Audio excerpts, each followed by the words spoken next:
ভারতীয় বংশোদ্ভূত American নভোচারী Sunita Williams ৫ই জুন ২০২৪-এ তিনি একটি ৮ দিনের মহাকাশ অভিযানে গিয়েছিলেন, কিন্তু তিনি পুরো ৯ মাস পর পৃথিবীতে ফিরে আসেন।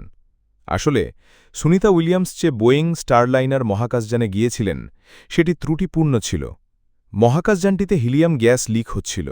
হিলিয়াম গ্যাসের কাজ হল মহাকাশযানের জ্বালানিকে চালনা করা বা এগিয়ে নিয়ে যাওয়া। আপনারা জানেন যে মহাকাশে কোনো মহাকর্ষ শক্তি নেই। যখনই মহাকাশযানের হিলিয়াম গ্যাস লিক হওয়ার খবর নাসার কাছে পৌঁছায়, তখন তারা সিদ্ধান্ত নেয় যে এই মহাকাশযানটিকে পৃথিবীতে ফিরিয়ে আনা নিরাপদ হবে না। এই কারণে সুনিতা উইলিয়ামস এবং তার সহকর্মী বুচ উইলমোর অনির্দিষ্টকালের জন্য মহাকাশে আটকে পড়েন। অবশেষে প্রায় ৯ মাস পর তারা স্পেসএক্সের ড্র্যাগন মহাকাশযানে পৃথিবীতে নিরাপদে অবতরণ করেন।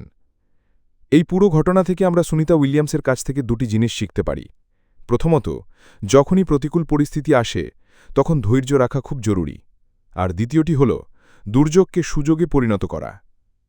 যখন সুনিতা উইলিয়ামস মহাকাশে আটকে পড়েছিলেন তখন তিনি হতাশ হননি। তিনি এই সময়কে সুযোগ হিসেবে ব্যবহার করে ১৫০টিরও বেশি নতুন গবেষণা সম্পন্ন করেছেন।